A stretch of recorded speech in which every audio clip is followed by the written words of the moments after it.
Hoy continuamos con una conferencia que realmente es muy significativa.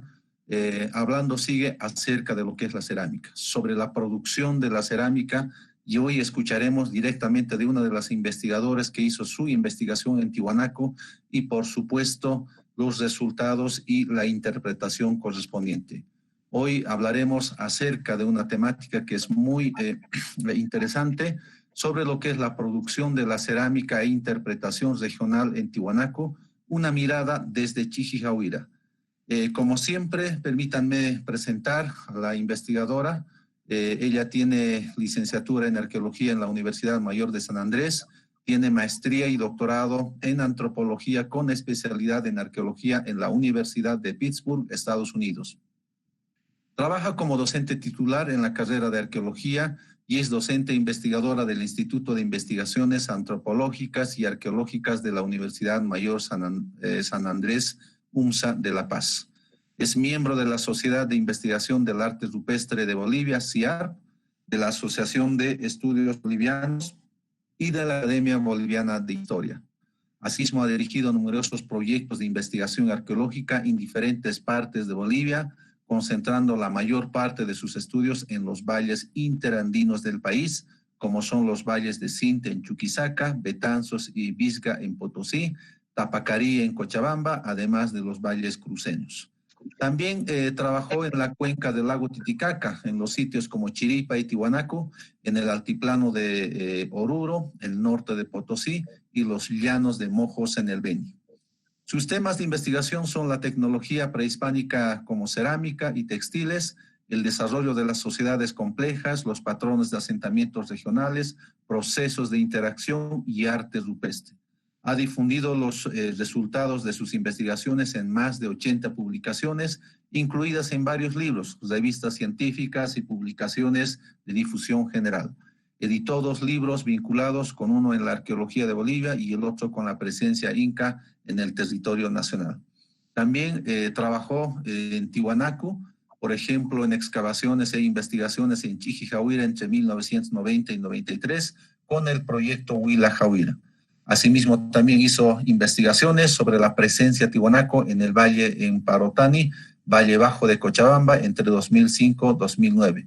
Conjuntamente con Timothy McCandis de la Universidad de Wisconsin, La Cruz.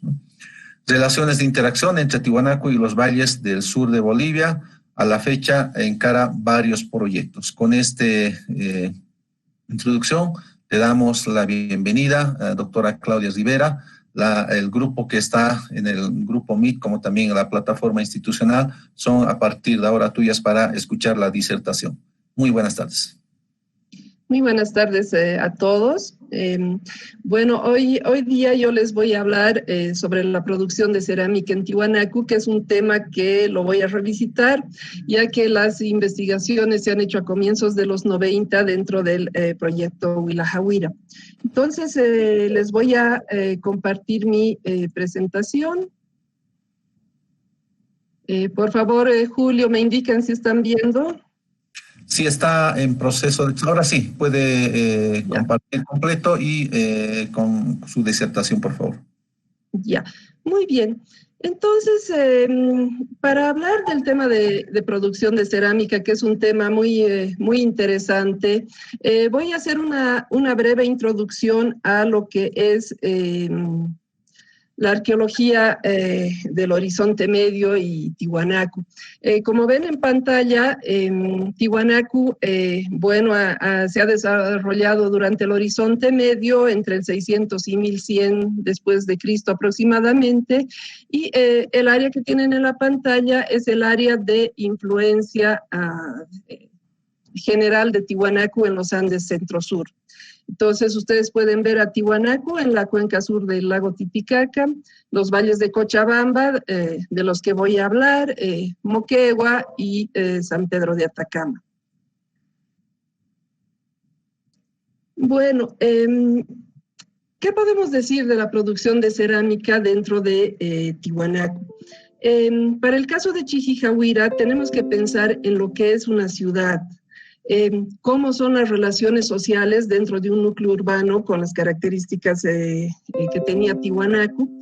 y cómo hay distintos grupos sociales que viven dentro de la ciudad.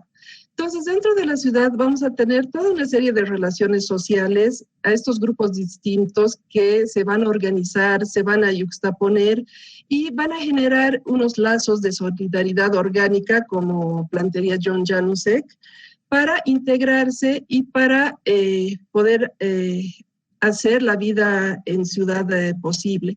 Entonces, dentro de ese engranaje social tan diverso, desde grupos de alto estatus hasta grupos de bajo estatus, grupos de estatus intermedio, vamos a encontrar a los artesanos. Los artesanos son parte fundamental de estos grupos sociales que habitan en Tiwanaku, y en este caso las familias alfareras son un grupo, yo diría, fundamental. ¿Por qué? Porque el consumo de cerámica en nuestros centros urbanos es masivo. Entonces, su trabajo, la producción de la cerámica es un elemento esencial para todas las actividades, desde el plano doméstico, desde la producción la preparación de los alimentos, la vida cotidiana con el uso de contenedores, los aspectos festivos, comensales, toda la parte ritual, los ritos funerarios. La cerámica tiene un central en todos estos aspectos de la vida social de la gente de Tiwanaku. Y por tanto, bueno, la actividad alfarera es esencial, ¿no? La cerámica, por otra parte, la cerámica decorada es un vehículo que lleva toda una serie de mensajes, una ideología estatal, y también las particularidades de los grupos sociales que tienen afiliaciones étnicas y grupales particulares, y que también estos aspectos se ven reflejados en la cerámica. Bueno, ya para entrar al tema de la especialización misma, nos preguntamos, ¿no?, ¿qué se conocía sobre los grupos ceramistas en la urbe de Tiwanaku? Si hacemos un recuento histórico, vamos a ver que durante casi todo el siglo XX no se sabía mucho sobre la especialización. Se hablaba de la calidad de las piezas Tiwanaku, de su difusión, y mayormente los enfoques eran enfoques de estudio tecnológicos enfocados, como digo, valga la redundancia, en aspectos cronológicos, estilísticos y descriptivos. Es recién desde los años 80 en que se empiezan a formular preguntas sobre la especialización artesanal. Ahí vamos a tener, por ejemplo, a Carlos Ponce, quien propone la existencia de especialistas alfareros, y bueno, él pensaba que los especialistas estaban entrenados en cada fase de la producción de cerámica debido a esta cerámica tan fina. Él pensaba también que la gente de alto estatus era la que usaba y consumía esta cerámica fina, mientras que la gente común consumía una cerámica mucho más simple, más tosca, y bueno, también la gente del área rural. Casi al mismo tiempo, David Broman enfatiza el rol de los artesanos y sus productos elaborados dentro de la estructura socioeconómica de Tiwanaku. Broman entendía que el intercambio era esencial para la estructura socioeconómica y política de Tiwanaku y para el crecimiento y expansión de esta entidad política en los Andes Centro-Sur. Bueno, todos estos planteamientos eran, como ustedes pueden ver, planteamientos generales, sin tener una evidencia directa de la producción de cerámica. Y bueno, a comienzos de los años 90, cuando el proyecto Huila empieza a trabajar en Tiwanaku, una de sus primeras actividades es hacer una prospección intensiva intrasitio y recolecciones sistemáticas. Y a través de este trabajo es que se identifica a Chichicahuira como un área probable de producción de cerámica. Bueno, durante 2 años hemos realizado excavaciones en este sector de Tiwanaku, y algunos de los aspectos de análisis que voy a presentar hoy día tienen que ver con la tecnología de producción cerámica, que también la podemos llamar cadena operativa, con la organización de la producción cerámica, con la distribución y consumo, y con la interacción de las familias alfareras de Chiquijahuira con otras regiones dentro de la esfera de influencia de Tiwanaku. Aquí les presento un mapa elaborado por John Janusek, en el que podemos ver la ciudad de Tiwanaku, algunos de los rasgos más característicos: el centro cívico ceremonial con Acapana, los barrios que han sido excavados por el proyecto Huila-Jahuira. Tendríamos Acapana Este 1, Acapana Este 2, este sector que está sin nombre, que se denomina Marcapata, que lo trabajó Martín Gesso, y Chiquijahuira en este sector, que está separada del resto de las áreas residenciales por un canal natural. Bueno, Moyoponto está aquí. Entonces, pueden ver que Chiquijahuira se encuentra casi en la periferia de la ciudad, ¿no? Es el límite con el área rural hacia el este. Si nos situamos en Chiquijahuira, podemos ver dos montículos bajos que son claramente visibles, que son los que estoy señalando, y sobre los que se encuentra una dispersión muy grande de materiales cerámicos, sean fragmentos de cerámica, instrumentos de producción de cerámica, desechos de producción. Aproximadamente son unas 6 hectáreas que están cubiertas por estos materiales. Entonces, para iniciar lo que se decidió fue muestrear tan grande, abriendo unidades de excavación en 4 sectores que ustedes pueden ver. Es el sector norte, el sector noreste, el sector del canal y el sector sur. En las excavaciones de esas 2 temporadas se lograron exponer 252 metros. Entonces, es una muestra representativa de las actividades en el lugar. Bueno, gracias a las investigaciones se ha desarrollado una secuencia de ocupación que se inicia en el formativo tardío 2, aproximadamente entre el 300 y 600 después de Cristo, con una serie de rasgos funerarios con asociación a cerámica queya. Por las excavaciones de Martín Gesso en Marcapata, sabemos que todo el sector era un sector funerario en esta época. Ya la ocupación intensa de Chiquijahuira se va a dar en la fase Tiwanaku 4 tardío y durante la fase 5, aproximadamente entre el 800 y 1100 después de Cristo. Y bueno, dentro de esta ocupación tenemos todos los contextos de producción de cerámica. Finalmente tenemos una fase Pacajes temprano, entre el 1100 y aproximadamente 1450 después de Cristo, con contextos residenciales disturbados. Entonces pueden ver que Chiquijahuira ha tenido una larga historia de ocupación. Voy a describir de manera rápida estos sectores que he mencionado. Me voy a enfocar en el sector norte, que es el más interesante, porque en él hemos encontrado como 2 momentos de ocupación Tiwanaku. Ya no voy a hablar de lo que ella. Uno de los rasgos más interesantes es este sector con una serie de superficies de ocupación o pisos sobrepuestos, que se asocian a una serie de instrumentos de producción de cerámica, como alisadores, morteros para moler pigmentos, algunos fogones. Y bueno, aquí en la foto pueden ver, son pisos formales, muy bien apisonados. Y en el perfil tenemos una secuencia de hasta 9 pisos, lo que quiere decir que ha habido una ocupación continua por bastantes años en el lugar, asociada a la producción de cerámica. En la parte noreste tenemos una serie de pozos irregulares de basura, en los cuales hemos recuperado igual toda una serie de elementos que nos hablan sobre la producción de cerámica.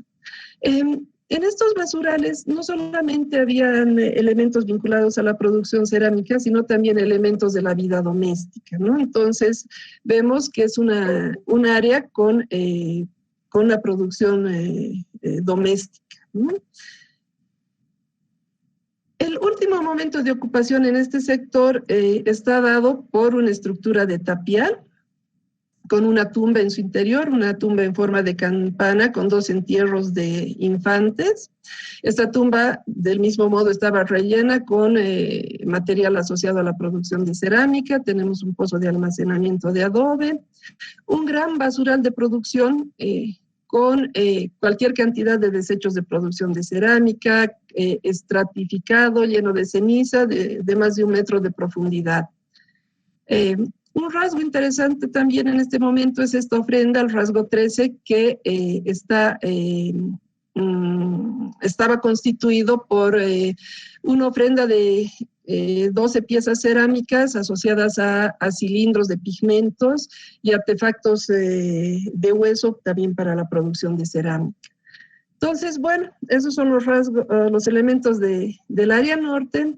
En el sector del canal hemos excavado más de 2 metros dentro del canal buscando entender si era un canal artificial o natural. Finalmente se ha definido que era un canal natural que tenía una ocupación queya con una serie de tumbas en primera instancia y luego una serie de capas del mismo modo asociado a la producción de cerámica. En la época 5 se construye un muro perimetral, que está aquí en el perfil y que lo pueden ver en las fotografías. Lo hemos excavado a lo largo de 8 metros y es un muro muy parecido a los que encontró John Janusek en la Capana Este 1 y 2 y nos muestra que este sector residencial, al igual que otros barrios de Tiwanaku, tenía muros perimetrales. El sector noroeste ha sido un sector muy importante para la investigación porque se ha encontrado todo un sector de quemado de cerámica. Ustedes pueden ver en el dibujo, es un área con cerámica rojiza quemada y un rasgo circular que nos indica una quema a fuego abierto. Es muy similar a lo que encontramos etnográficamente dentro de las áreas de producción y de quemado de los alfareros modernos. Esto, como ven, está asociado a cimientos de piedra, a un empedrado y nos indican también la existencia de estructuras domésticas en el lugar. De todo esto que les he mencionado, podemos definir varias áreas de actividad. Una fuente de procuramiento de arcilla, que es la arcilla del estrato estéril de Chijijahuira, que está compuesta por una arcilla de muy buena calidad para la producción cerámica. Luego tenemos todas estas superficies de ocupación domésticas que les he mencionado, asociadas a la producción, la zona de cocción que acabamos de ver, y las áreas de descarte o basurales en varios sectores asociados también a esta producción cerámica y doméstica. Con todos los elementos excavados y a partir de un análisis funcional, se ha definido la cadena operativa. Esta cadena operativa consiste en una secuencia de pasos y acciones fijas y flexibles que intervienen en el proceso productivo de un objeto. De manera muy general he definido la secuencia que ustedes ven en la pantalla. Cada paso se puede subdividir hasta complejizarlo bastante, pero bueno, para el propósito de la exposición de hoy día lo he hecho así. Tenemos la obtención de la materia prima como el primer paso, luego la preparación de las arcillas y las pastas, la elaboración de las piezas, los acabados y la decoración, el proceso de cocción o quemado, y finalmente, cuando los objetos están acabados y salen de Chijijahuira, comienzan una vida social en distintos contextos, sean domésticos, ceremoniales, funerarios, etc. Para ejemplificar lo que les vengo diciendo, el primer paso tenemos el estrato de arcilla que les menciono, y a 200 metros al norte de Chijijahuira, en el río Tiwanaku, tenemos también estos lugares que son una fuente de arcilla. Entonces, ¿qué hacían los alfareros? Sacaban la arcilla, la desterronaban, la molían, la lavaban, la decantaban. Si era necesario, le ponían inclusiones de arena o de mica, como en el caso de las ollas, de cuarzo en algunos casos, y procedían a amasar una pasta que luego dejaban macerar por varios meses, envueltas seguramente en cueros, y que luego sacaban y usaban para producir distintas piezas. En el paso de elaboración de las piezas, las evidencias que hemos rescatado de estos basurales son una serie de cilindros, como ven en la imagen, que muestran huellas de presión por los dedos, no sé si logran ver aquí, y toda una serie de huellas de corte. Entonces, esto nos indica que estaban usando la técnica de los rodetes, o lo que en inglés se conoce como coiling, para producir las piezas más grandes. Las piezas más pequeñas probablemente las hacían por un modelado directo. Hemos encontrado también ejemplos del uso de placas. Esto quiere decir que formaban la pieza y luego le añadían otra capa de arcilla a manera de placa, en algunos casos, en querus principalmente. Y también el uso de moldes, ¿no? Por ejemplo, aquí tenemos moldes de rostros zoomorfos, y esto está relacionado sobre todo con la producción de vasijas escultóricas y de los incensarios complejos. Los incensarios con cabeza de puma o que tienen cuerpo de animal, las patas, la cola, las cabezas se hacían en moldes y luego se unían a la pieza central. En algunos casos, piezas escultóricas muy pequeñas también podrían haber sido hechas en moldes, ¿no?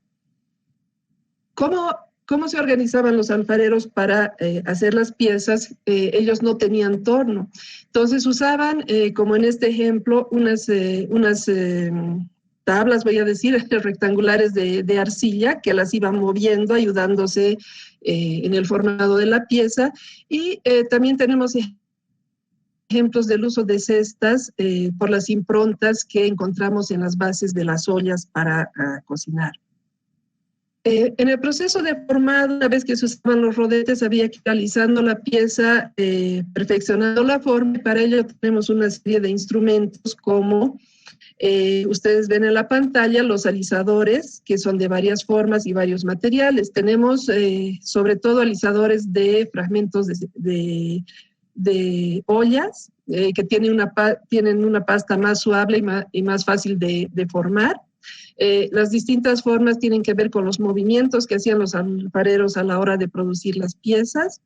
Tenemos también algunas espátulas de piedra, de material lítico, con mucho uso. Ustedes pueden ver las manchas, que son manchas por la grasa de tanto agarrar, ¿no?, este tipo de piezas. Las mandíbulas de camélido trabajados que, bueno, se usaban también como alisadores, en este caso en Chichijahuira, y una serie de retocadores y punzones que, bueno, servían para hacer seguramente diseños o incisiones en las piezas.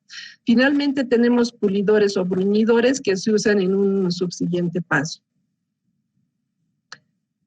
Una vez que las piezas estaban ya formadas y en estado de cuero, he tomado un ejemplo etnográfico para mostrarles, se procedía a todo lo que es el acabado y el pintado. Es el momento en que las piezas se sumergen en el engobe, cuando van a estar engobadas en colores rojos o naranjas. El engobe es una preparación arcillosa líquida con pigmento para darle el color a la pieza, y una vez que el engobe está seco, se proceden a hacer los dibujos, los diseños sobre este engobe. Hemos hablado mucho de este tema con los ceramistas, pensando en si los alfareros hacían estos diseños complejos tiwanaku usando algún tipo de dibujo primero y después el pintado. Pero bueno, todos coinciden en que se hacía a mano alzada. Entonces, las personas que decoraban las piezas eran artistas, ¿no? Eran personas muy, muy hábiles, que usaban una serie de pinceles, como los que tienen a la derecha, toscos, de pelo de camélido seguramente, de vizcacha, inclusive plumas, para generar estos diseños tan finos. Esta parte es muy interesante porque la producción de los pigmentos es un tema químico complejo y también requiere una especialización. Por fortuna hemos podido hacer difracción de rayos X de toda una serie de pigmentos recuperados en los basurales, y los resultados han mostrado que se usaban sobre todo óxidos de hierro, ¿no? La hematita, que es roja, la limonita amarilla, minerales de cobre, que seguramente daban lugar a los grises y, bueno, algunos verdes cuando son postcocción. y que estos pigmentos no estaban en estado natural, sino que ya habían sido procesados, habían sido molidos, lavados y mezclados con una arcilla o un aditivo base para que pueda prenderse en las piezas. Por ejemplo, la illita, la paligorskita son dos de estas arcillas que se han identificado, ¿no? Entonces, bueno, se pintaban los diseños, se dejaba secar un poco y luego se pulía con estos pequeños cantos rodados que son muy pequeñitos, que su función es bruñir y sacar lustre a las piezas. Muchas veces esto se hacía cuando todavía la pintura no estaba seca y en esos casos tenemos lo que pueden ver, cómo se corre la pintura hacia abajo. ¿Sí? De estos fragmentos tenemos cientos como ejemplo. Cuando todo ya estaba seco, se iba al proceso de cocción o quemado. Aquí tengo una foto que me ha pasado Andy Roddick del trabajo etnográfico que ha hecho en Batallas, en Chijipata, y es para tener una idea de cómo funcionaba. Primero se delimitaba un espacio rectangular o circular con adobes, se rellenaba con combustible. Lo que hemos identificado en los basurales es sobre todo la taquia de llama, el excremento de llama, tola y toda una serie de materiales orgánicos o basura que se metían para generar combustión. Entonces tenemos, como están viendo en la pantalla, una serie de huesos de camélido, principalmente de camélidos, que hacían combustión hasta casi explotar y vitrificarse, ¿no? Por otra parte, tenemos una serie de panes de arcilla, ya voy a llamar así, le he puesto el nombre genérico de desechos de producción, con improntas de dedos. No sé si llegan a distinguir las improntas de dedos en varios de estos, que también se metían para separar, se metían a esta foguera para separar las piezas y dejar que el oxígeno circule. Todo esto se cubría con combustible, se prendía fuego, se necesitaban por lo menos unos 800 grados para una buena cocción, varias horas de quemado, y una vez que enfriaba todo esto, se limpiaban las piezas, se las sacaba, en algunos casos se les pasaban una serie de resinas y grasas, especialmente a las ollas para impermeabilizarlas, y bueno, ya estaban listas las piezas para su vida social. De los tipos cerámicos producidos en Chichijahuira que hemos identificado, el 70% de todo el material analizado corresponde a tinajas o cántaros. Ustedes pueden ver las formas que hemos identificado en Chichijahuira y, bueno, los ejemplos de cántaros completos del museo de sitio en Tiwanaku. Fíjense, desde grandes cántaros de aproximadamente 1 metro hasta pequeños cántaros, muchos con cuello alto y cerrado, otros con boca bastante abierta, seguramente para producir chicha. En muchos casos decorados, generalmente la decoración es con volutas o con estos símbolos que parecen aves estilizadas, que creo que hacen referencia a este tema de los líquidos del agua. Y algo que es muy característico de Chichijahuira son los cántaros con una especie de baño o engobe amarillento y verdoso. Esto lo pongo aquí y les señalo, es importante, ¿por qué? Porque es una técnica que está viniendo o es una forma de acabado que está viniendo de los valles de Cochabamba. Después voy a volver a este tema. Bueno, tenemos luego las ollas, ¿no? Una gran cantidad de ollas globulares, tienen los bordes, muchas de estas ollas tienen una decoración incisa en zigzag o en X, una serie de fuentes grandes que tienen diámetros de más de 30 centímetros, son toscas sin decoración, algunas ya parecen platos, hay una variedad bastante grande. Luego tenemos los tazones que se producían también en una cantidad considerable. Ustedes pueden ver que la decoración en general no es una decoración muy fina. Se nota que se hacía de manera rápida porque no se daban el tiempo para estar haciendo algo muy finito, ¿no? Como pueden ver en los dibujos, ¿sí? Tenemos también cuencos, este tipo de cuencos más esféricos, querus, Aquí les pongo dibujos de 2 ejemplos de los querus con la decoración más popular de Chiquijahuira, que son estas caritas estilizadas, una especie de bastoncitos, son bandas con estos motivos compuestos, tenemos los escalonados, y bueno, también me he prestado como ejemplo este queru del museo que muestra esos personajes de medio cuerpo asociados a una especie de estrella y con unos gorros y tocados especiales, seguramente pintura facial, que también es uno de los motivos más recurrentes en Chiquijahuira. Por otra parte, tenemos querus pinos bastante elaborados, con decoración externa, apliques de cabezas de aves, por ejemplo, ahí tienen un ejemplo. Las jarritas, el otro día alguien preguntaba sobre las aves zancudas, y aquí tenemos jarritas que representan, pueden ser flamencos o pueden ser ibis del lago, pero esta es una jarrita de estilo cochabambino. La forma, los chevrones, la decoración interna del labio nos está señalando que tiene una influencia de Cochabamba. Los ahumadores con motivos de plumas o aves son también bastante comunes. Y hay toda una serie de vasijas escultóricas como los huacorretratos. Este es el huacorretrato que salió del rasgo 13, de un personaje con orejeras y nariguera. Y una amplia variedad de miniaturas, voy a decir de esa manera. Estas miniaturas corresponden a figurillas de camélidos, de aves, de cánidos, personajes antropomorfos, torteras para hilar, pequeños juguetes. Hay una variedad muy grande de este tipo de cosas. Pasando ya al tema de la organización de la producción, ¿qué podemos decir de toda la información recuperada? Que Chiquijahuira fue un complejo residencial en el que vivían probablemente familias extendidas. La producción estuvo organizada a nivel doméstico. Entonces, estas familias emparentadas estaban dedicadas por generaciones a la producción de cerámica. Esta producción, como los ejemplos etnográficos actuales, tuvo lugar en los patios, ¿no? En espacios externos abiertos, seguramente para aprovechar la luz, y bueno, se guardaban las vasijas para su secado dentro de estructuras probablemente, ¿no? Todos los miembros de la familia participaban de estas tareas y bueno, intervenían en tareas específicas en distintos momentos de la cadena productiva. No de esta manera, por ejemplo, los hombres sacaban, estoy haciendo una generalización, la arcilla de las fuentes. Es probable que hubieran tenido la ayuda de las mujeres para el amasado, para la molienda de pigmentos, de temperantes.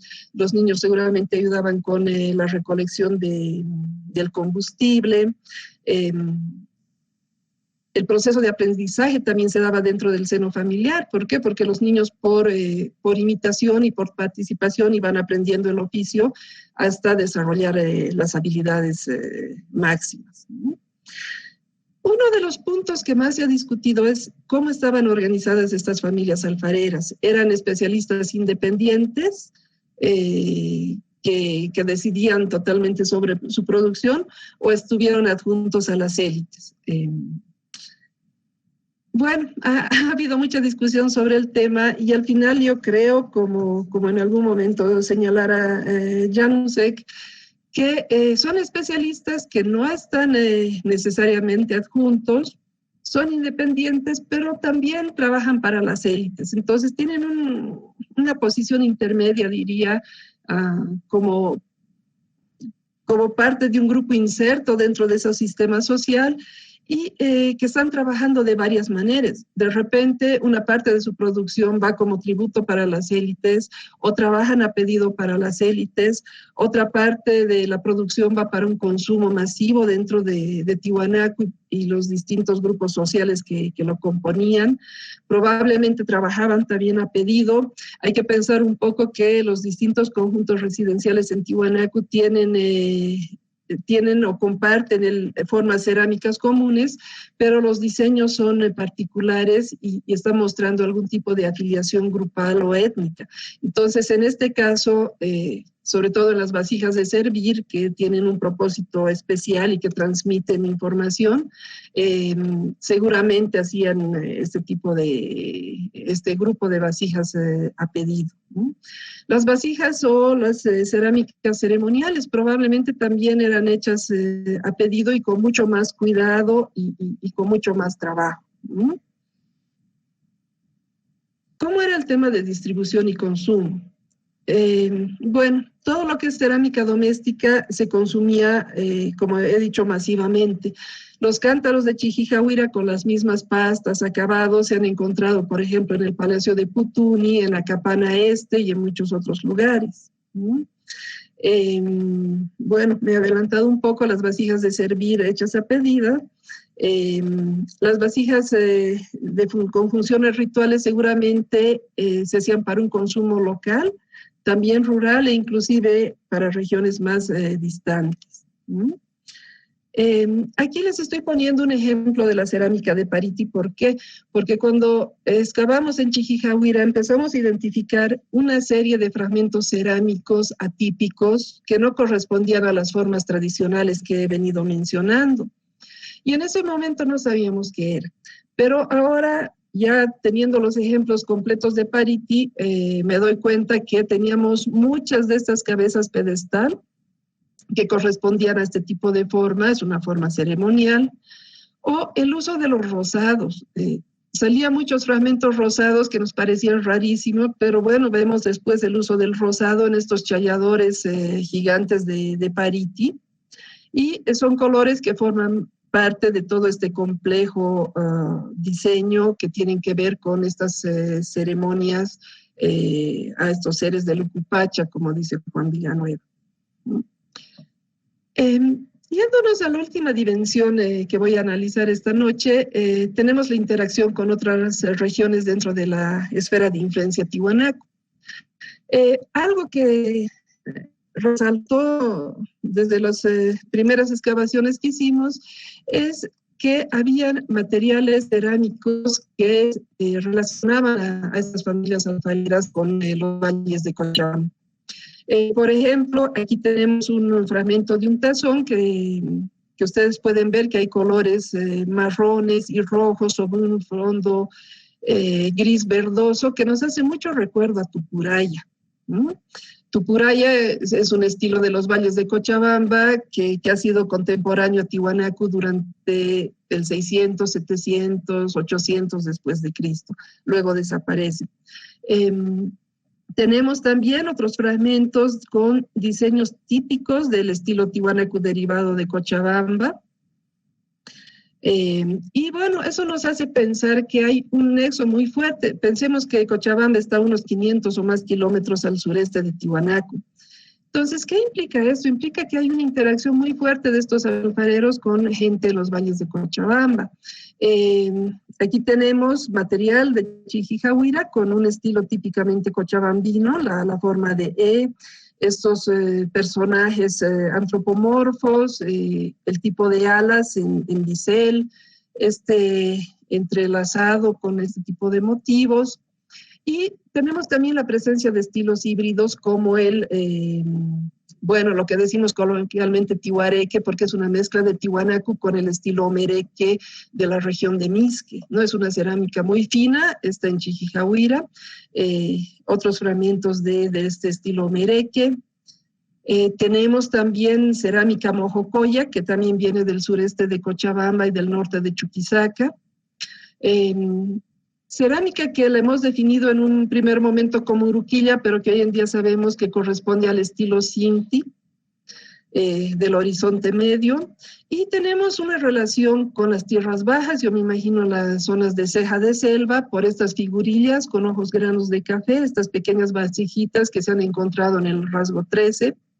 Y por otra parte hay un vínculo con la costa, porque encontramos caracoles y conchas marinas que nos hablan de un intercambio, de una interacción con estas regiones. Yo no sé si es a través de Moquegua o son otros vínculos.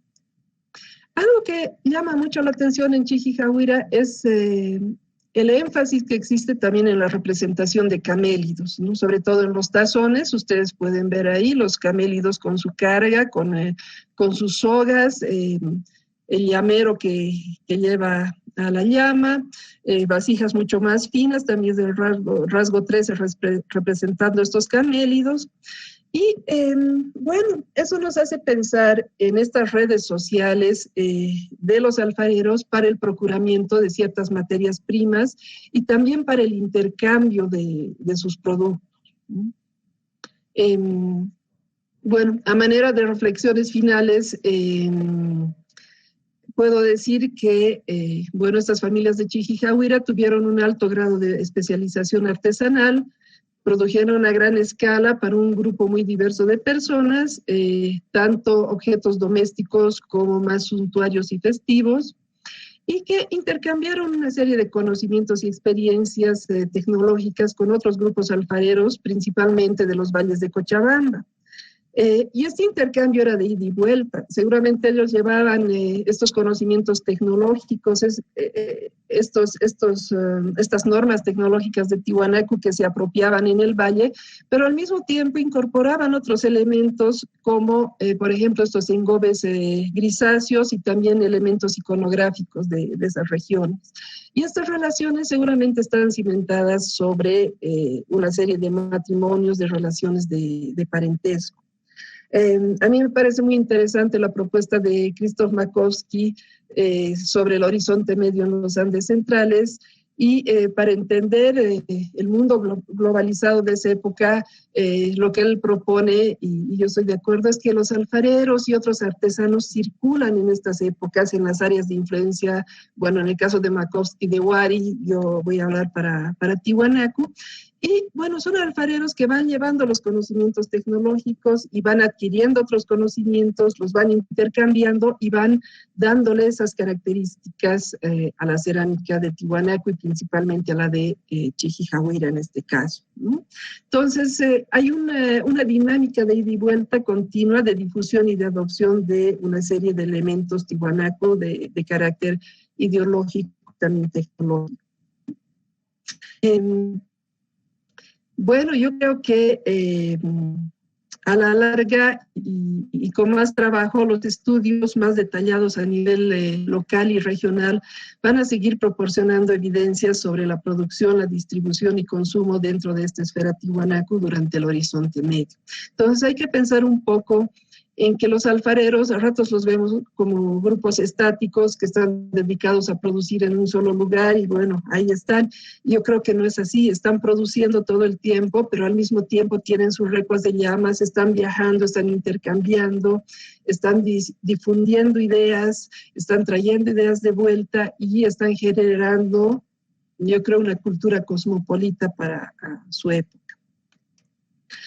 Bueno, finalmente, para acabar, quiero agradecer sobre todo al proyecto Huila-Jahuira, dentro del cual se han desarrollado estas investigaciones, a su director Alan Colata y al equipo de trabajo, entre ellos, bueno, los trabajadores, los maestros que me han acompañado, como Papi, Sonia Alconini, Evan Franke, con quienes he excavado también 2 temporadas en Chijijahuira, a Julio Condori por la invitación a participar de este seminario internacional y al equipo del CIAT por todo su apoyo.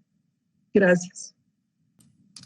Muchísimas gracias, doctora Claudia. Realmente muy didáctico, detallado acerca de la producción, su dinamismo, la interacción a nivel local, a nivel regional, que nos permite entender mucho más acerca de lo que ha sido la producción prehispánica entre el periodo de Tiwanaku, ¿no? Tenemos muchas preguntas, así también muchas felicitaciones del interior. Uno en especial desde Ica, Perú, le están mandando un saludo y un abrazo y excelente exposición, ¿no? Vamos a transmitir las preguntas del grupo Facebook, por favor. Marcelo Alcón pregunta lo siguiente. ¿Cuál fue el propósito de los alfareros de Tiwanaku de realizar cerámica antropomorfo, antroposomorfo y somorfo? Muy bien, buena pregunta. Depende la función de la cerámica, ¿no? Entonces ellos, por ejemplo, realizaban los ahumadores o otras vasijas escultóricas, pueden ser representación de personajes de guerreros o de pastores o de otros personajes para usos específicos, ¿no? Generalmente esta cerámica escultórica se le encuentra en ofrendas como las de Pariti, son ofrendas especiales hacia la Pachamama o hacia otros seres. Se encuentra este tipo de cerámica en contextos funerarios, especialmente los incensarios con forma de puma que se han encontrado en Lucurmata, por ejemplo, en varias tumbas, los camélidos, que en Chichijahuira hemos encontrado también en las tumbas, ¿no? Entonces tienen propósitos principalmente rituales y funerarios, ¿no? Perfecto.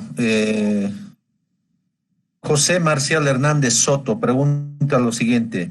¿Existe la posibilidad de hornos por debajo del piso de Tiwanaku? Ese es otro tema muy interesante. Como les he mencionado, lo que hemos encontrado en Chichijahuira son estructuras para combustión a fuego abierto, ¿no? Sobre la superficie.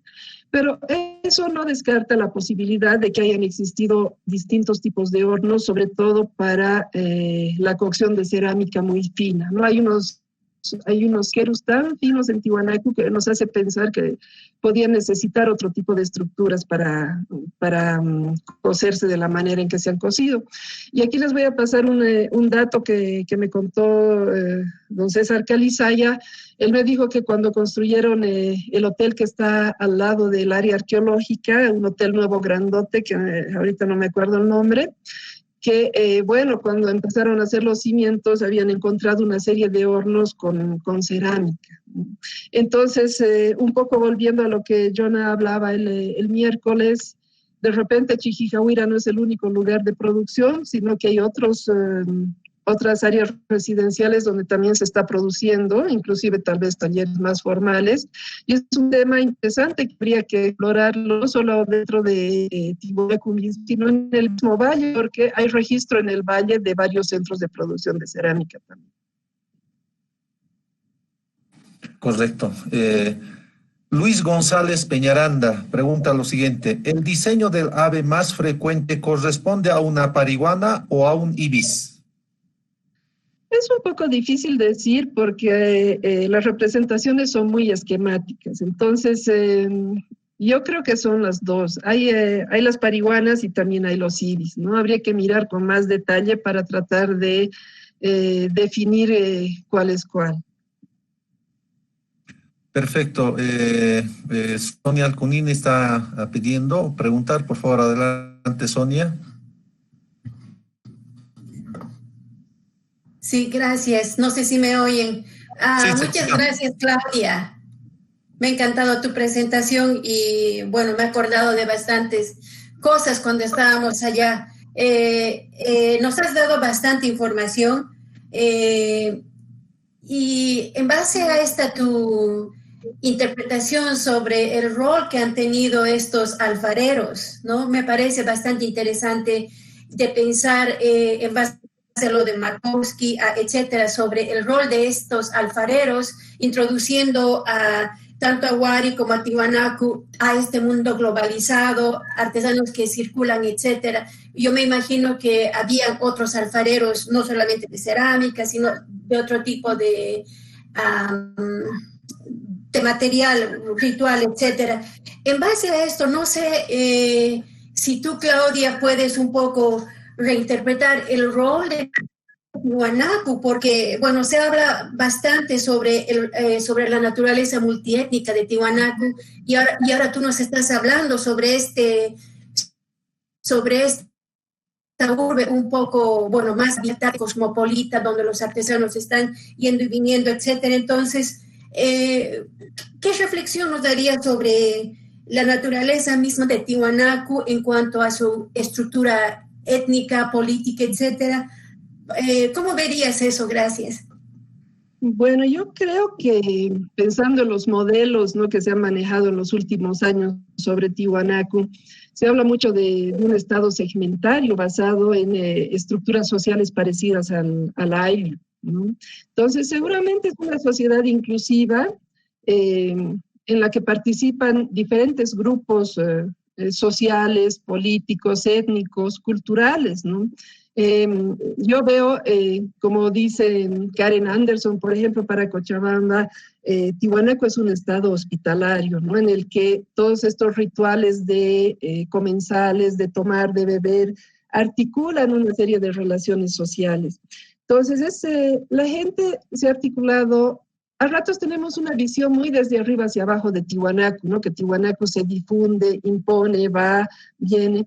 Pero tenemos una serie de procesos que vienen desde abajo, desde las mismas comunidades, desde las distintas regiones. Entonces, son una serie de relaciones de interacción, ¿no? En muchos casos, como en Cochabamba, los valles de La Paz, hay poblaciones locales que ven algo interesante en Tiwanaku, se afilian, generan relaciones de parentesco y comparten una cultura globalizada, vamos a decir, que es la cultura Tiwanaku, ¿no?, con todos sus patrones de homogeneidad, de conformidad, pero también hay mucha diversidad dentro de Tiwanaku.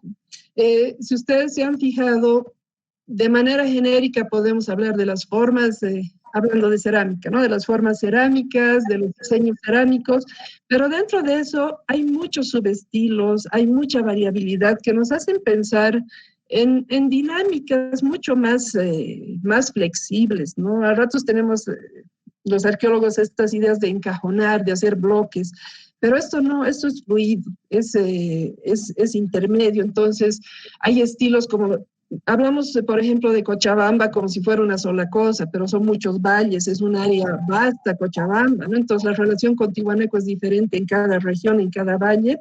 Y los estilos que surgen también son muy híbridos, muy especiales en cada región. Para dar un ejemplo, lo mismo pasa en Oruro, por ejemplo, en el norte de Potosí, en estos valles de La Paz, tú tienes más experiencia en los valles de Charazán. Entonces, esto nos está hablando de una sociedad multiétnica, con, yo creo, una estratificación social bastante compleja, pero que hay muchas cosas que se articulan a través de parentesco, ¿no? Las relaciones de parentesco me parecen que son muy importantes, las relaciones de compadrazgo, y creo que sería muy interesante entender estas relaciones con distintas regiones a un nivel más profundo.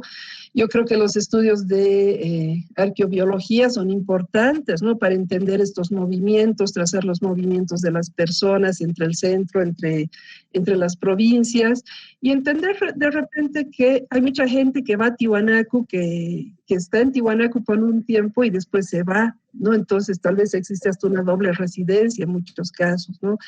Creo que hay que repensar mucho esta idea de ciudad, ¿no?, como un espacio donde la gente se queda y no se mueve. Yo creo que hay mucho movimiento, mucha dinámica en ese sentido. Gracias, Claudia. Vamos con más preguntas, tenemos todavía muchísimo más. Daniel Antonio Vera Delgadillo pregunta lo siguiente. Excelente presentación, una consulta. ¿Existe material proveniente de los valles de Cochabamba u otras regiones en los restos quemados de Tiwanaku? Ya, sí existen. No existen, sobre todo hay querus, hay tazones que por el tipo de pasta, al analizar, es evidente que es material que ha llegado de Cochabamba, no se ha fabricado en Chijijahuira, ¿no? Entonces es material Tiwanaku de los valles que está ahí y que ha sido usado y después algún momento ha entrado de repente a las áreas de quema y a los basurales, ¿no? Sí. Entonces tenemos dos cosas, este material que llega de Cochabamba y el material que se produce en Chijijahuira con estilo cochabambino, vamos a decir. Hay un conjunto, ¿no? Y hay otro conjunto que, bueno, es más tradicional de Tiwanaku mismo. Perfecto. Luis González Peñaranda pregunta lo siguiente. ¿La organización de la producción mencionada funciona para toda el área de influencia de Tiwanaku o quizás en alguna otra zona fuera del altiplano? ¿Tiene otra caracterización o característica? Hay características diferentes, ¿no? Porque la producción en Cochabamba dependiendo también de dónde estemos. En Cochabamba, por ejemplo, en el Valle de Santibáñez es finísima, ¿no? Hay sitios como Cayacayani, por ejemplo, con una cerámica increíble. Y hay otras regiones donde la cerámica no tiene esa calidad, es mucho más tosca, ¿no? Por ejemplo, en Tapacarí, en Protani, donde he trabajado, la cerámica de Tiwanaku se la reconoce, pero no es una cerámica fina de alta calidad, ¿no? Lo mismo pasa en otros valles. Entonces, en Piñami, en el Valle Central, hay cosas muy finas. Entonces, varía mucho, ¿no? Y hay que pensar que hay otros centros también de producción alfarera dentro de la esfera de Tiwanaku. En Cochabamba, desde el formativo, hay comunidades especializadas de alfareros que producen cerámica muy fina, tanto en el sureste de Cochabamba como en los valles centrales. Entonces, bueno, hay diferencias. Y también en Moquegua sabemos que hay una producción Tiwanaku importante de cerámica, ¿no? Entonces, sí, hay varios centros con sus particularidades. Gracias. Dani, pregunta lo siguiente. ¿Se reconoce cuál es el rango social de las personas alfareras dentro de la sociedad de Tiwanaku? Muy buena pregunta. En general se piensa que los alfareros tienen un estatus social bajo porque son artesanos que se ubican en las periferias de las ciudades y que, bueno, tendrían ese estatus. Pero yo creo que no es así. Más bien, yo creo que al tener las habilidades y los conocimientos tecnológicos que tienen y ser tan indispensables para la reproducción de la vida y la ideología Tiwanaku, ellos tenían una capacidad de negociación alta. Entonces, el trabajar para las élites les daba prestigio y les permitía una serie de vínculos que usaban a su favor, ¿no? Ellos podían trabajar para distintas personas, intercambiar con distintos grupos, y eso también en términos de agencia o de agenda, yo creo que les permitía toda una serie de relaciones favorables, ¿no? Entonces, como especialistas, yo creo que tenían una posición social privilegiada. Gracias. Doctora, esta pregunta realmente es para todos los arqueólogos. Me gustaría sus comentarios al respecto. Marcelo Alcón, ¿por qué la mayoría de los arqueólogos describen todas sus investigaciones como si hubiesen vivido el momento y no mencionar un aproximado o debe o haber sido? Bueno, yo creo que en general, más bien somos cuidadosos, ¿no? Depende, porque yo siempre digo, podría haber sido, habría sido, a menos que realmente esté muy, muy segura de que la evidencia me está diciendo que algo ha sido de cierta forma, ¿no? Entonces, generalmente nosotros sugerimos, vemos la probabilidad y nos manejamos, ¿no? En ese marco de la relatividad, ¿no? Porque sabemos que el trabajo arqueológico siempre está en constante cambio, entonces una interpretación va a ir cambiando en el tiempo, ¿no? Perfecto. Turismo Bolivia pregunta lo siguiente. Muy buenas noches, muy buena presentación. Felicitar a nuestra expositora. La pregunta, ¿el hecho de encontrar moldes nos habla de una producción a gran escala de una misma pieza? La segunda, ¿cuál era la utilidad de las piezas arriñonadas y tazones planos circulares como las de Pariti? Y la tercera, ¿qué nos puede hablar sobre la cerámica esmaltada? Ya, a ver, me voy a olvidar, iremos pregunta por pregunta, ¿no? Los moldes yo creo que los usaban para ir produciendo, sí, varias piezas, ¿no? Como he dicho, en estas piezas escultóricas, esos mismos moldes los usaban para hacer, por decir, una cabeza de felino, no sé, 50 veces se seguía usando el mismo molde, ¿no? Entonces, sí, a esa escala, pero no estamos hablando de moldes como en el caso de los chimús, por ejemplo, para producir piezas a gran escala. Es más bien el uso de los moldes para producir detalles en piezas escultóricas, por lo menos hasta donde hemos podido ver en Chichicahuira. La segunda pregunta era de una forma en Pariti. No sé si me puede repetir, Julio. Sí, la segunda, ¿cuál era la utilidad de las piezas arriñonadas y tazones planos circulares como las de Isla Pariti? Mira, no podría dar ese dato en detalle. Esas piezas arriñonadas han salido de una ofrenda específica relacionada con temas de fertilidad, entonces tal vez tiene una función en ese sentido. Ahora, la segunda forma, no estoy muy segura de cuál forma es, ¿no? Por la descripción no termino de entender cuál es la forma. No sé si se está refiriendo a las vasijas con cabeza pedestal que he hablado o es otra forma, pero todas estas formas tienen que ver con aspectos de libaciones, aspectos rituales, ¿no? Por el contexto donde han sido halladas. Y en cuanto a la cerámica esmaltada, bueno, ya no he entrado en ese tema porque era largo, pero en Tiwanaku también se ha conocido esta técnica, ¿no? Del esmaltado. Y de hecho en Chiquijahuira se han encontrado tazones y vasijitas globulares con esmaltado verde que puede corresponder, no sé si a plomo o a cobre. Habría que ver, ¿no? Técnicamente. Y bueno, es algo que se conoce no en gran cantidad, pero sí está presente en Tiwanaku, se han encontrado en Acapana Este, en Putuni, si no estoy equivocada, entonces sí se conocía, ¿no? Y se hacía esmaltado en Tiwanaku. Gracias. Roberto Montero pregunta lo siguiente. ¿Cuál es el rol de la mujer en el tratamiento de la cerámica? Ya. Esa es una pregunta, Roberto, que yo también me he hecho muchas veces pensando cómo podemos ver el rol de las mujeres, ¿no? De manera genérica, bueno, lo que he dicho, ¿no? Se participa en distintas etapas de la producción. Etnográficamente hay una tendencia a decir que los hombres son los alfareros y que es una actividad de hombres, pero cuando uno mira en detalle cómo está la organización de estas familias, por ejemplo, en batallas, en los valles del sur, ya vemos que las mujeres generalmente están o intervienen en la producción con el tema de la decoración y de los engobes. Por lo menos yo particularmente he visto eso, ¿no? Entonces, no sería raro que las mujeres también estén decorando la cerámica en Tiwanaku, tal vez algunas formas específicas, no todas, eso es difícil saber, ¿no? Con el conocimiento que tenemos ahora. Pero yo creo que si los alfareros en Chiquijahuira producían para intercambiar, yo creo que el intercambio estaba muchas veces en manos de las mujeres, ¿no? Etnográficamente también vemos eso, ¿no? Que son ellas las que negocian, podemos decir de una mejor manera, el intercambio de sus productos. Perfecto. Pamela Gómez Jiménez desde Londres pregunta lo siguiente. Muchas felicidades. ¿Qué diferenciaba a las clases sociales en su opinión? Primero. La segunda. ¿Había una relación de opresión imperiales? Y la tercera, ¿una división entre reyes y esclavos?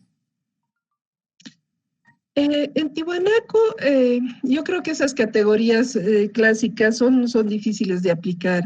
Lo que sí había en Tiwanaku era, sí habían desigualdades sociales, había estratificación social. Obviamente, habrían grupos de más estatus, que son las élites, y habrían grupos con una gradación de estatus, ¿no? Dentro de la ciudad y en el área rural, ¿sí? Creo que he respondido a todas o me estoy olvidando alguna.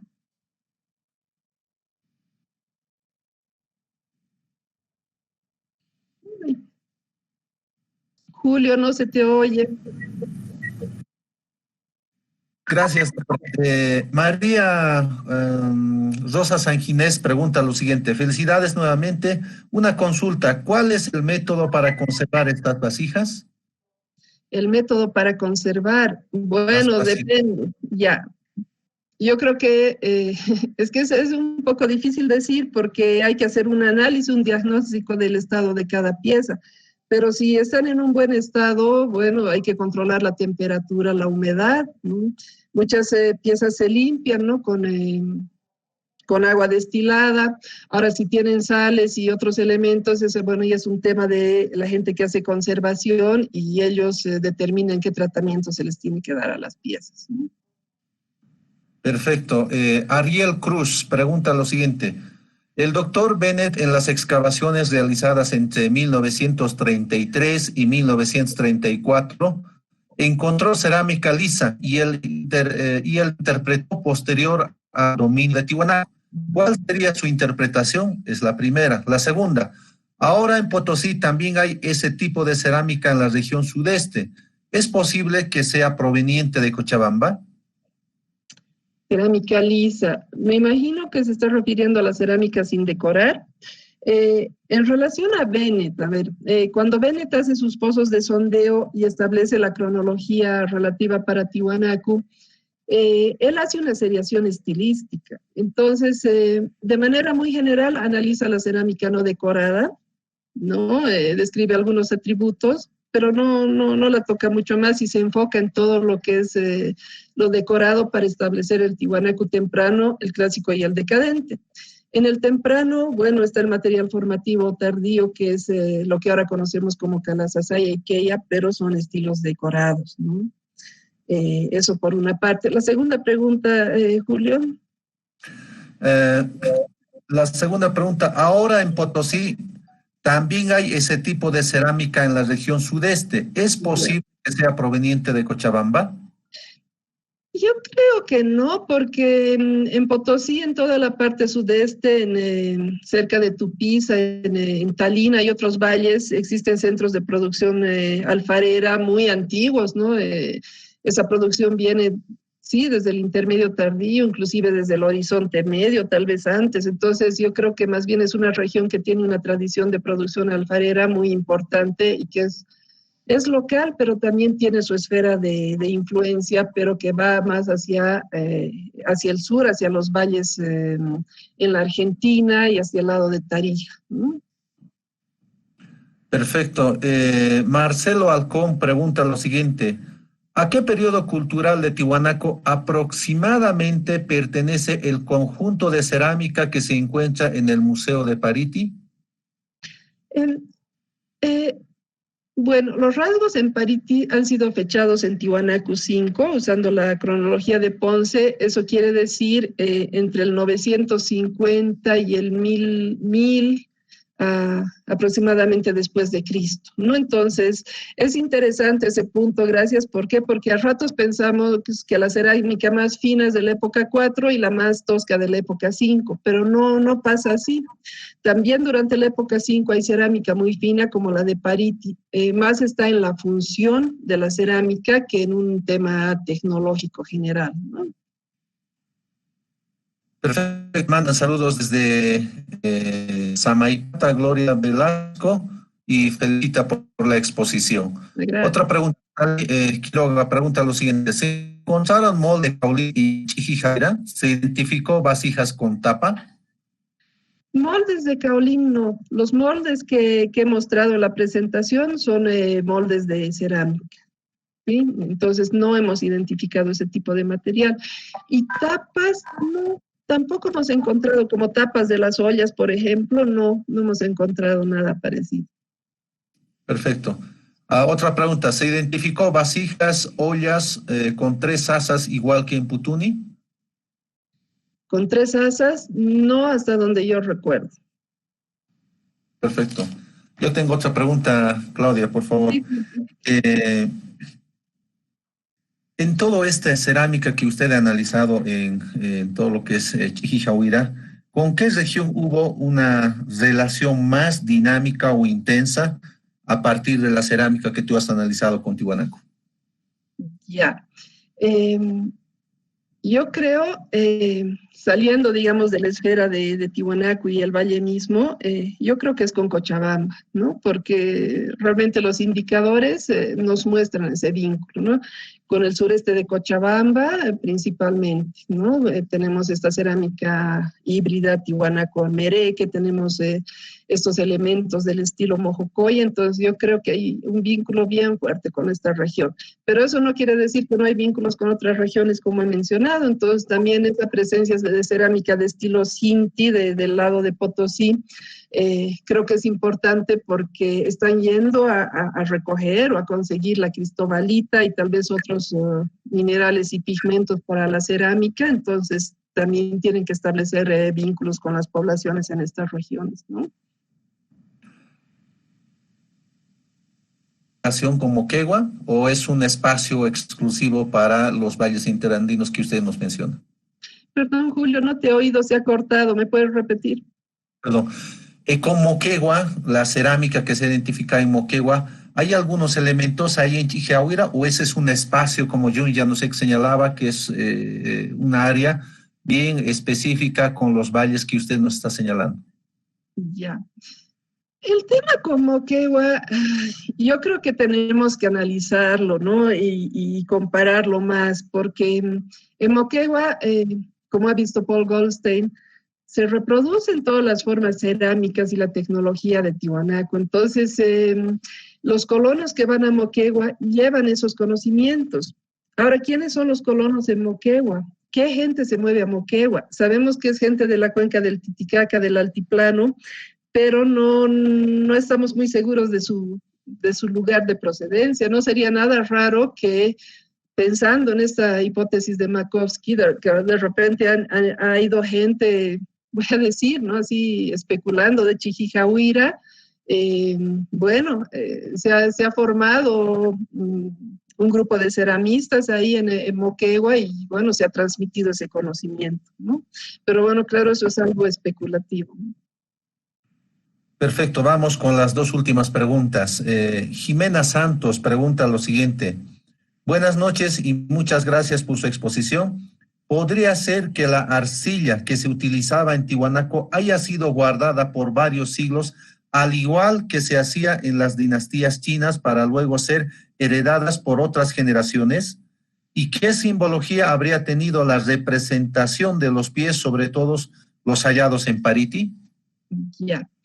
Sobre el tema de las arcillas, es difícil que yo pueda contestar eso porque no tengo una evidencia directa. Lo que sí tengo son evidencias etnográficas de gente que sí me ha contado que algunas arcillas, sobre todo para usarlas en las piezas más finas, las guardan por varios años, ¿no? Entonces, probablemente ellos también hacían eso. Pero en el sentido de la pregunta, no sé, realmente no podría contestar en esas dimensiones de tiempo. Y sobre el significado de los pies, yo creo que no me metería en ese tema porque no es el tema de la charla, ¿no? Entonces, tiene que ver con una serie de rituales, pero más que eso no podría decir. Perfecto. La última, doctora, Marisol Miranda. Cuando se habla de Santibanes, ¿esta cerámica está resguardada en algún lugar específico? Esa es la pregunta que se mencionó. ¿Ya? Bueno, he hablado de las excavaciones de los Trasenquiaqui, que inicialmente los Geraldine de Caballero allá por los años 60, ¿no? Hasta donde yo sé, muchos de esos materiales están resguardados en el Museo de la Universidad de San Simón en Cochabamba, ¿no? Y en general, los materiales de las investigaciones en ese departamento, una gran cantidad están en el Museo de la Universidad, aunque también hay museos regionales donde también se guardan, ¿no? Materiales de investigación, sí. Otra pregunta más que llega, la última, por favor, doctora Claudia. Marina Ari pregunta lo siguiente. ¿En el canal natural se encontraron también restos funerarios? ¿La cerámica hallada podría ser de la ofrenda mortuoria? Ya. Sí. Sobre el nivel estéril en el canal, teníamos 2 entierros que hemos excavado, que tenían sus ofrendas, ¿no? Eran unas pequeñas vasijitas queya. Pero los estratos del basural de producción no tienen nada que ver con estos contextos, porque estos estratos han tapado estas tumbas, ¿no? Entonces no hay una relación directa. Perfecto, doctora Claudia. Muchísimas gracias. Nos has dado un panorama y has absuelto muchas preguntas que igual que nosotros y la sociedad en su conjunto lo tenía. De verdad, muchísimas gracias. Esperemos contar muy pronto también para otro tipo de charlas muy específicas para arqueólogos. Y creo que en esta noche hemos concluido con este evento internacional en esta semana. La siguiente semana vamos a continuar con otras temáticas que son realmente muy significativas. Hablar de Tiwanaku, de sus investigaciones, en sus 200 años aproximadamente, realmente es muy amplio. y hoy hemos tenido la fortuna de poder escuchar directamente a una de las investigadoras que ha hecho su investigación acá en Tiwanaku. Por favor, la audiencia, su despedida, doctora. Bueno, Julio, muchas gracias por la invitación tuya y del equipo del CIAT para participar en estas charlas internacionales. Ha sido un gusto revisar, ¿no? todo el material de Chijijauira. Aunque una investigación se haga muchos años atrás, siempre el pensamiento está en constante movimiento, ¿no? Y pasan los años, pero sigo pensando y sigo elaborando, ¿no? Interpretaciones, hipótesis sobre este material. Entonces, agradecerles mucho porque también a mí me ha servido un montón para repensar muchas cosas y pensar a futuro en nuevas investigaciones, ¿no? Entonces, bueno, a toda la audiencia, muchas gracias por su presencia, por haberme oído, haber tenido la paciencia de esperarme y todas sus preguntas, ¿no? Ha sido una experiencia enriquecedora. Gracias. Perfecto, doctora Claudia, realmente muchísimas gracias a nombre de la institución, desde el director hasta el portero que trabajamos en esta entidad. Te damos muchísimas gracias y como una retribución vamos a hacer llegar el certificado correspondiente como participación en este evento internacional, que aunque no es mucho, pero es una retribución muy simbólica de parte de la entidad hacia tu persona. Y con esto oímos y obviamente hemos tenido una audiencia en muchos lugares. Te mandan saludos desde Ica, Arequipa, Cusco, Cochabamba, Londres, en Francia, estuvo también ahí presente Franco Cuinet, y por supuesto en La Paz, El Alto, en Tiwanaku, que también te están viendo y obviamente aprendiendo sobre esta investigación tuya. El lunes continuaremos con otras temáticas. Voy a atreverme a anunciar una de las temáticas que va a ser discutida. Tiwanaku fue una cultura lacustre. Será una arqueología subacuática de investigaciones en el lago Titicaca que se ha realizado en los últimos años. Estaremos con Christophe Delaire a la misma hora, a las 6 de la tarde en punto. Muchísimas gracias y quiero pedir nuevamente las disculpas por las fallas técnicas y nos veremos el día lunes a la misma hora. Muy buenas noches a todos. Buenas noches.